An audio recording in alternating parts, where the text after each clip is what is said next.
Chapter 14. Where Were You? November 22nd, 1963 began with just a bit more anxiety than normal for me. I was scheduled to meet with my new district manager, whom I had never met before, for an evaluation day. I was 24 years old, and, along with my wife and 2 little kids, I was just settling down in Springfield, Massachusetts, after being transferred a few months earlier from New York. The company I was working for sold goods to the food service industry and required my company car to have a stocked and well-organized trunk. As I drove to the hotel where the district manager was staying, I rechecked my prep and scheduled stops and was fairly certain I had covered all the bases. The scheduled stops we would make were going to be with all the accounts who loved me. I'm no dummy. And the trunk was stocked with all the right samples. It was then I also remembered I'd left my clubs in the trunk, along with shoes and a ratty jacket. But it was too late to turn around, so I was just going to have to deal with it. It did not make me a bad person. We met at the hotel. John was his name, and he seemed like a pleasant guy.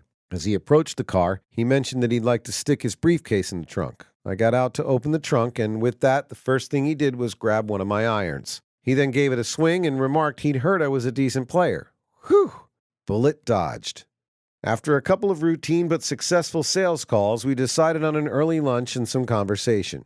By that time, the temperature was approaching 70 degrees, highly unusual for Massachusetts at that time of the year. I suppose all the golf courses in the area are officially closed by this time? He said with a slight bit of inquiry in his voice. Well, yeah, I replied. We actually had an inch of snow a week ago. You just don't know what to expect this time of year, especially today. It's like a summer day out there. The next thing I knew, he was paying the check and asking me to think real hard about a course that could be open for play. I knew of a par 3 executive course that was open, and even though I mentioned it was a piece of shit cow pasture, he suggested we return to the hotel to grab his sticks from his trunk, and he'd go ahead and check out at the same time. Upon arriving at the course, it was surprising for us to see the parking lot as empty as it was. Surely there had to be a few more golf junkies taking advantage of what would probably have been one of the final rounds of the season. The attendant in the makeshift trailer had his ear glued to a static-filled radio and was looking at the two of us like we were in the wrong place. "You open for business?" we both asked. Somewhere in the time it had taken us to get from the restaurant to the golf course, the world had shifted with the shooting of President John F. Kennedy at Dealey Plaza. We listened to the old radio with concern, but because the information was still confusing and sporadic at best, we were convinced that the shot had been a near miss, and certainly not fatal. Off we went to the first hole with the weather in the perfect high 70s. We talked Kennedy, we talked business, and we made some birdies on some horrible greens. As we approached the 8th tee, we could see a tractor and the attendant approaching us at full throttle. We both had the same ominous feeling as we awaited his arrival. "President is dead, gents. Died in the hospital from head wounds." There were tears on the old man's cheeks. "You sure?" I asked. "Yes'm, I'm sure." I had a ball on the tee, and we could all see that holes 8 and 9 would take us right to the parking lot. We played the last 2 holes, went straight to the car, dropped our clubs in the trunk, and sat for 5 full minutes with the radio on. I finally put the car in gear and headed for the hotel in John's car. Neither of us had spoken a word from the time the attendant left us on the 8th tee. I pulled up to John's car and watched as he changed his shoes and gathered his things. I remained at a total loss for words, as did he. Then he opened the front door of his car, looked back at me, and finally broke our entire afternoon's silence. "Lyndon Baines Johnson is the President of the United States," he said.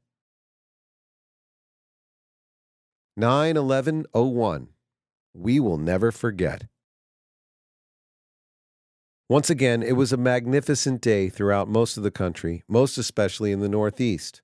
A gentle breeze and an absolutely cloudless Montana-like blue sky covered what was then a peaceful New York City. As I later understood, there was an early morning shotgun golf event that involved a number of New York City officials already underway at a golf club across the river in New Jersey, with a view, from certain holes, of Lower Manhattan. Your imagination can tell you all you need to know about how that scenario played out. At the same time, I was serving in my capacity as a rules official at a mini-tour event in South Florida at one of the area's elegant courses in a gated community.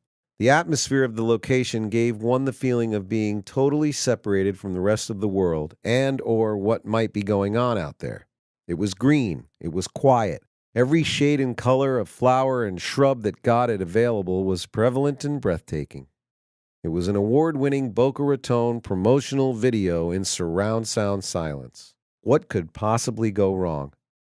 I had just moved my cart under a palm tree that afforded some shade, albeit very little, when both my cellular phone and the tour radio came alive. I answered the phone, told my son to hold for a second, and then answered the tour director on the radio, whose only words were to meet him behind the sixth screen ASAP. When I picked up the phone again to talk with my son, an on-air radio personality who was working at a local radio station, he made me aware of the current events, and I tried to make the cart go faster.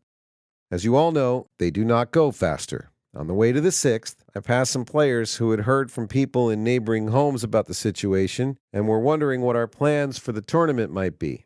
I told them to play on and I'd be back to them with an update. Shortly, in a shelter behind the sixth green, 4 shocked, supposedly decisive men discussed what was happening and tried to strategize what to do next. My phone vibrated again. It was my son again, this time with info on the Pentagon. After about a minute of silence, I turned to John and said precisely these words. "John, what would you do if the Japs had just bombed Pearl Harbor?" He looked at me and replied, "Good call, Murph. This tournament is history." History?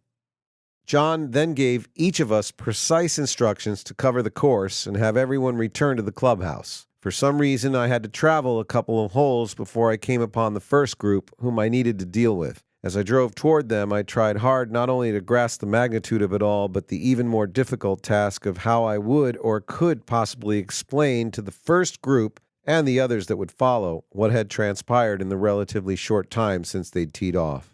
As I approached the first group, I could see 2 balls in the fairway, and as I headed toward the tee, I could see the final player about to hit.